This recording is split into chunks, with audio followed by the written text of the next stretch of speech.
Welcome to the greenhouse.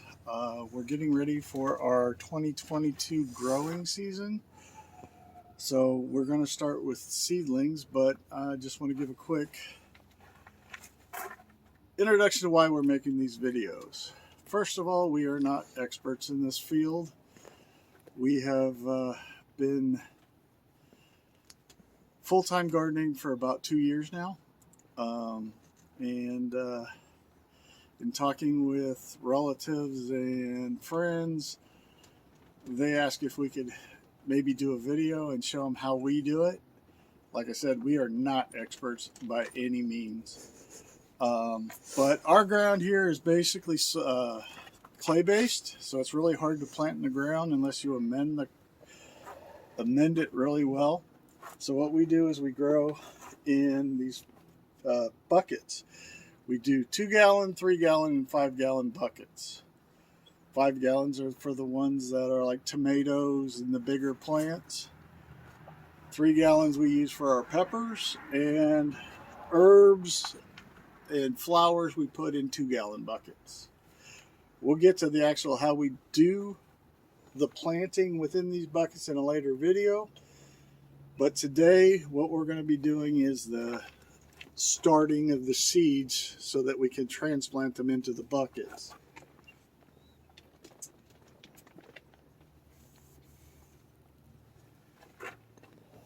Our first phase, when we start doing the planting season, is we come up with a plan of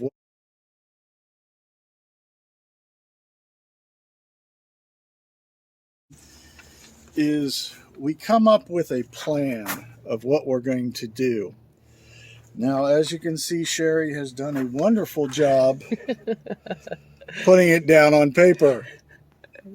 But basically we have around 75 buckets that we place in our yard, and then that's where they'll grow. It's in a very sunny location. It gets between 8 and 14 hours of sun a day. It's behind the fence, so no critters.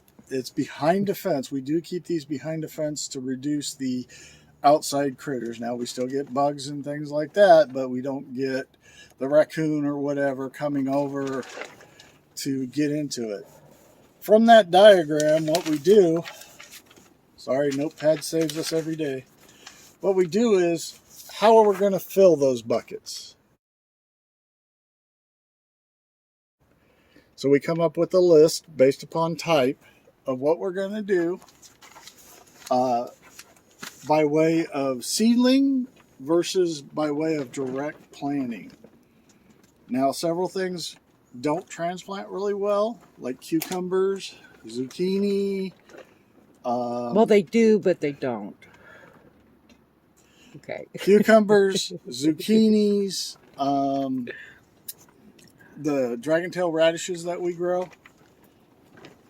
The other thing that doesn't do very well is herbs. We tend to just direct sow. If you could show them that. This is a set of herbs that we still currently have growing from last year. Italian oregano, thyme, and Greek oregano. Okay, we'll leave it at that. So planting is very important to basically what you're going to start. Now, I lost my place. Okay, when you actually come up with your plan of what you're going to do for the season, you've got to go to your seed mix. What do you have?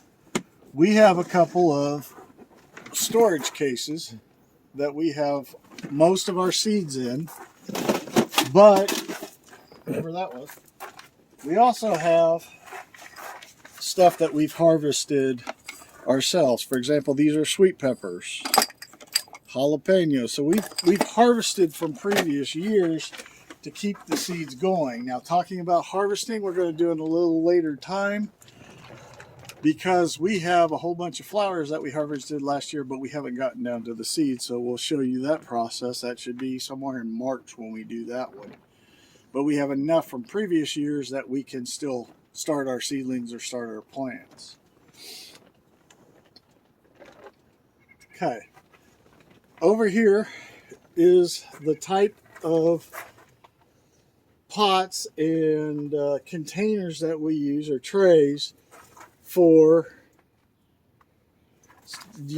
doing our seedlings. This here is a brand new one we tried. This is the first year trying it. It has a little pushy. It comes from Burpee, and it comes with a tray. Well, they were sold out last year, so yeah, they were sold out last year. The other things is previous plant, pots that we have. We'll use these for like flowers, and previous trays that we've used and pulled apart, and a squash bug. The other thing that you can use are cups. These are little solo cups. Solo cups. We also use the red party glasses that colleges love so dear. We typically use those for plants that have to have a nice strong root system. Like sometimes we use it for tomatoes. Sometimes if we try to do cukes without direct sow, we'll plant them in that. Watermelons, that's a good example. And sometimes other melons. But typically we stay with this style here and something like this. We like the 2-inch base because it allows you to put 2 in there and comfortably release them when you go to transplant. The other thing that's very important, popsicle sticks or some sort of marker. The new one. There they are. Labels. Best rule I could give you is to label your plants, because if you don't label them and you water and turn it around and put it back, you don't know what's where in there, and you could be planting radishes with zucchinis or cucumbers if you can't tell the difference in the growth cycle. So yes, we've done that in the past and we've learned. Okay, next thing we have is the actual start of the process, but I want to show you a seed packet. These are our new containers we got off of Amazon. It's a photo holder, but they work real for seeds.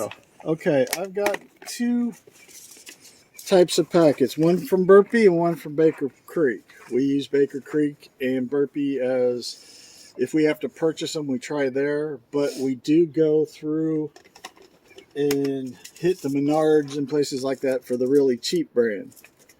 But on the back of your packet, this is a sweet pepper, chocolate actually. On the back of the top, around the top, it has information about the growing process. For example, it needs 8 to 12 hours of sun. It does not like the frost at all, so we got to be really careful about that. When you plant them, how deep you plant the seeds, and what temperature range, and when it sprouts. Now, if you look at every one of these, they all have those features listed.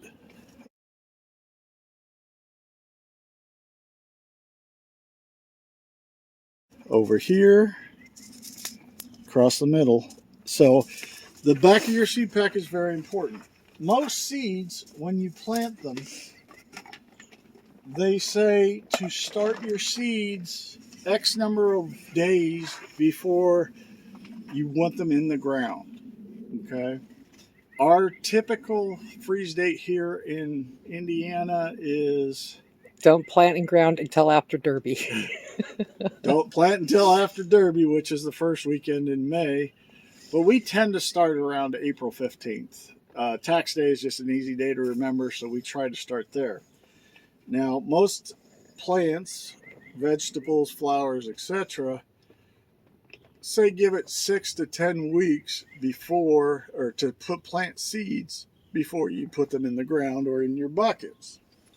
So right now it's the beginning of February, so we're about 10 weeks out before we will really want to put anything in the ground. So that's why we're starting seeds today. Now, your area may be different. Hold on real quick, because I gotta... If you look at the map down here, it tells you the approximate dates of when you should put it in the ground. Now, this is from Burpee, but basically you plan from your last frost, and you can look that up online. It's all over the place. So today we are starting ours. We're going to get all of our vegetables started and a lot of our plants or flowers started. We're doing that so that the flowers will be in bloom relatively soon after our plants are in the buckets. Our vegetables and growing items are in the bucket. Because the bees start searching. Right. What we're looking to do is trying to get those bees to come as soon as possible. Now, every sort of insect in the world is a pollinator. As long as they crawl across the flowers, they will pollinate between plants. One other thing I forgot to mention, that when you're looking through your seed packets, before you seed, some of them require that you soak them before planting them, so don't forget to do that before you go through this process. For example, the Moonflower, I always forget what it's called. It requires you to soak the seeds for 24 hours before you plant. So we did that yesterday. They're soaking right now. We're not going to plant a whole lot of them, but we have them soaking right now. Now, to the actual planting itself for the seedlings, what we typically use is this Burpee organic seed starting mix. It's a lot different than regular potting soil. It's light and fluffy. Okay. So what we do is, in a bucket, we put quite a bit of the seed of the mix, because what we're going to do is now soak the mix with water, warm water. It should be somewhere between 80 and 95 degrees, because what you're wanting to do, oh boy, it's hot, is basically pour in some and stir it. Because what you're wanting to do, this will get a little messy at times. What you want to do is you want to kill bacteria that's resistant, or that's in the soil or mix up front, so that it won't harm the seedlings as they start to grow. We're just going to dump it all in there. Hopefully that makes it mushy enough. So I'm mixing it together, trying to make sure all the dirt is nice, wet, mixed. And if you can't see the steam coming up, trust me, it's there. that was our... There goes the seed, or the mix. And this is, of course, where it gets fun.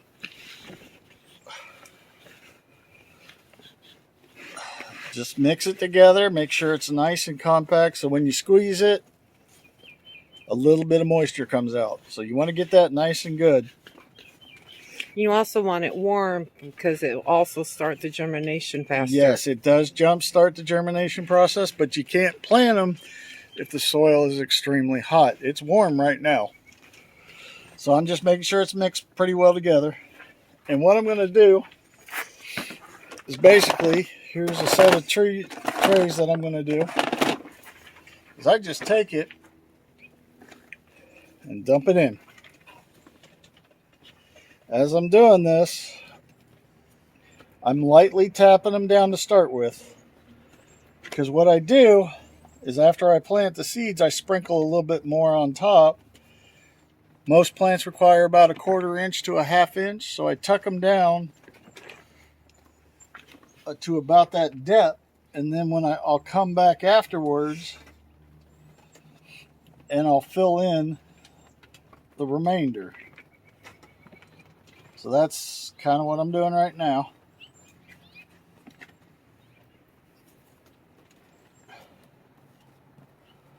So as you can see,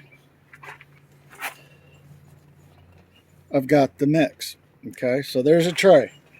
The next thing I tend to do is take 2 fingers. Picture a set of a die with the dots. Picture the number 2. Put your fingers separated on each one and make a 2. Because what this will do is it gives you a place to put the seed, and you can grow 2 plants per cell.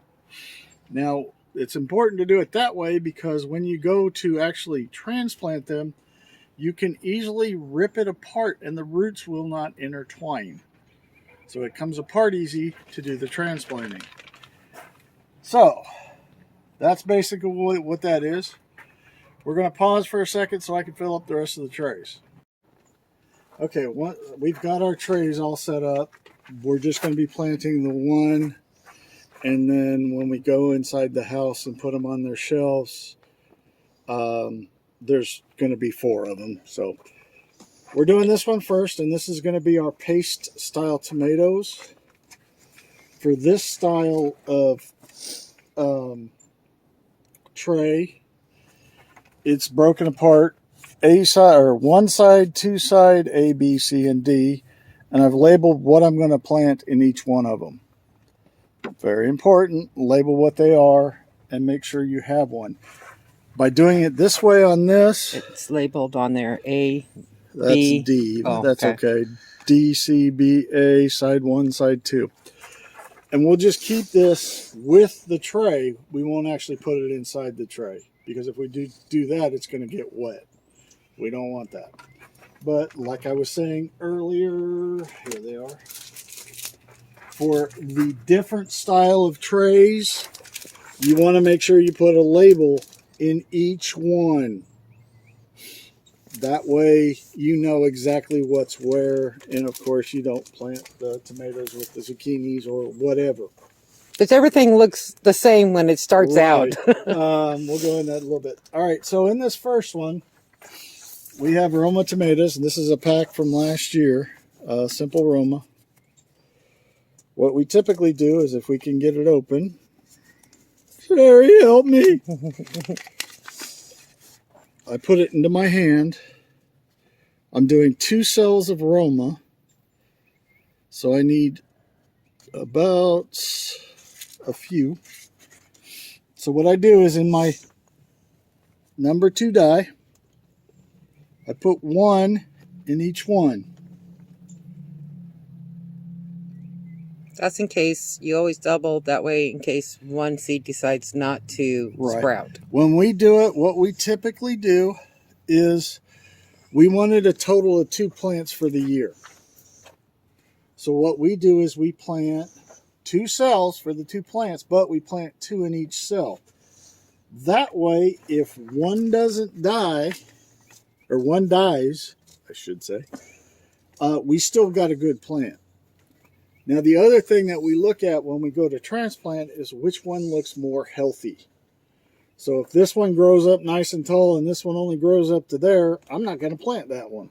I'll plant this one. And then, so I look at all of them that I planted to make sure I get the strongest ones to put in the buckets. All right, the next one I have is Jersey Devils. Woohoo, Jersey Devils. Those are a new one. Yes, this year, several of the ones that we are planting are brand new. We've never grown before.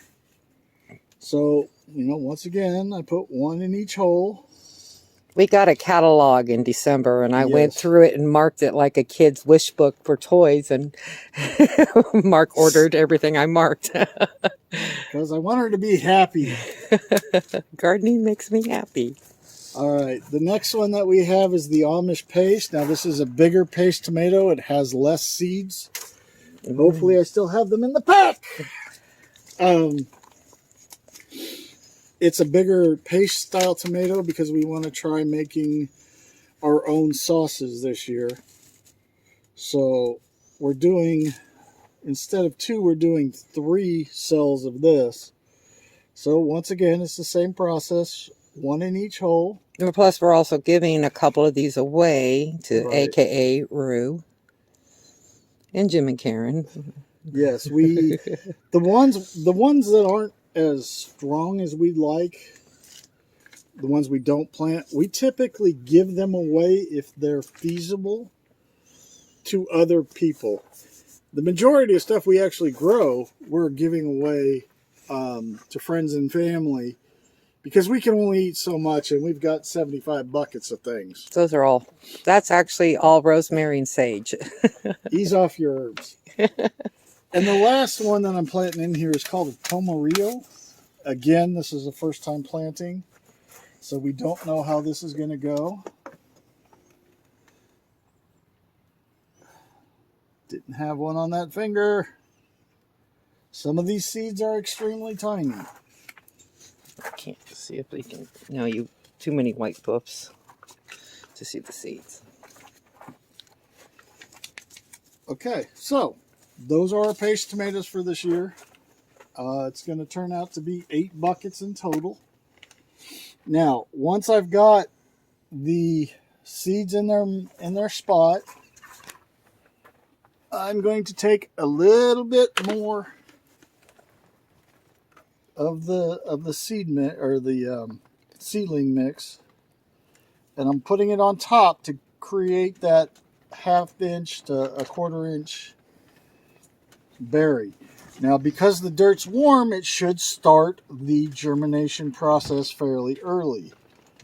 But for us, we're actually going to put them on heat pads and under grow lights for the next 10 weeks.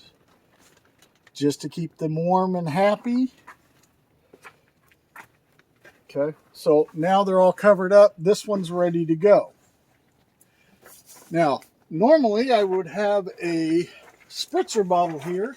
It's inside. Oh, it's inside. Okay. What we typically do is you don't want to overwater to start with. So for the first day, we just do a light spraying on top just to make sure that it's moist. Okay? Moist. When we actually go through and are watering whenever it's dry or every 3 to 4 days, what we do is we take it out of the container and we put water in the base. We like to bottom feed. What this means is the seedlings and the dirt will suck up the water from the bottom to keep the appropriate amount of moisture, because if it's too moist, it's not going to suck up anything. But an hour after you put the water in, you need to drain it, because if you have it sitting in water for a long period of time, it's going to get root rot. Basically, too much moisture will cause all the roots to die off. These plants that we're doing, all these guys, they like water, but not a lot of water. So you've got to kind of watch it and control it. When they get bigger, what's going to happen is they'll sprout in a week to 10 days, roughly. Every type of plant is different. So you'll have some pop and some not pop. You just got to give it time. Sometimes it takes 2 weeks. But once it does, it's going to pop up with 2 leaves on it. These are not what's called true leaves. These are the starter leaves. That's why everything looks the same. That's why everything looks the same, exactly. Now, once it starts the second set of leaves, these are called the true leaves. These are the leaves that will actually remain with your plant for the duration unless you clip it off for some reason. Okay? Once you get to that phase, about every 2 to 3 weeks, what you want to do is add a little bit of what I use is soluble fertilizer. Okay, this is what we use. It's fairly inexpensive. But if you look at the box, it says for every gallon, use a scoop. Well, in the seedling phase, it does not need that much. It only needs about a quarter strength at max. You want to keep it fairly light. But you cannot do this until it has its true leaves. So once everyone in the plate gets its true leaves, the second set of leaves, you want to start your timer about when you're going to add a little bit of fertilizer. Now, since this is only 6 to 10 weeks, you're looking at maybe adding fertilizer once before it goes into the buckets or your ground. You don't want to overdo it with the fertilizer. The soil that we start with doesn't have any fertilizer in it. All of the nutrition for the plant is coming from the water and the actual seed itself. So once it starts growing true leaves, about a week or two, just a little bit of fertilizer in the bottom, underneath, and then maybe one more before, 2 to 3 weeks later, depending on where you're at in the process. Because like I said, it could be 2 weeks before you even start to get growth. Then it has to grow to the true leaf. You don't want to do it before that second set of leaves comes out. Okay?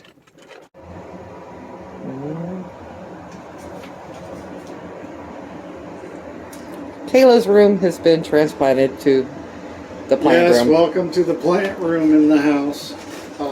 Basically, when we're wintering plants, we bring them into this room. We have a grow light above and sealed off this room to keep it as warm as possible. But this is our actual growing stand. We've got grow lights and heating pads for the seedlings. Okay. It's on a timer, so it's set to give between 10 and 12 hours of light a day. So what we do is after we get our seed trays, we go ahead and we put them up there. And as you can see, they're all labeled. So what I'm going to do is take that label and tuck it underneath to the side so that we know which one goes with which one. Okay. Ugh. We have 3 different types of grow lights. Yes, I've purchased lights through a variety, but these are actually grow lights themselves. As you can tell, it's a little different color than if I turned on the front lights to give some light to the room. Go ahead, do it. Thank you. Hi. That's to cover the room to keep them active. And then these ones down here are totally different. That keeps my citronella going. Yeah, that's the citronella starts. So what we do is these LED lights are approximately 5,000 lumens. You want it that high so it simulates the sun. But like I said, we have heating pads. On the heating pads, you put your seed trays, and then you'll adjust your lights based upon how the seedlings are growing. You don't want them leggy. Yeah, if you have them too high between here and here, the top of your plant and here, it'll start getting extremely leggy, which means a long stem, not very many leaves. So you kind of want to keep this close. Now, typically you want about 4 inches, between 3 and 4 inches above. That allows them to grow taller, but it doesn't get the legginess. It kind of squats them out a little bit. The other thing that you can do, now with these seed trays, they didn't come with domes. When you buy certain seed trays, they do come with domes, which is just a plastic lid. That plastic lid keeps humidity and moisture in with the seedlings at all times. This method, you need to make sure you check your water quite frequently. You're just testing it to see if it's moist. Well, we'll put plastic wrap on top. Right. At the beginning, we'll probably put a piece of plastic wrap across each one of these just to keep it warm and tight for a little bit. But once it starts to seed, we'll have to take those off. Or it starts to grow, we'll have to take them off.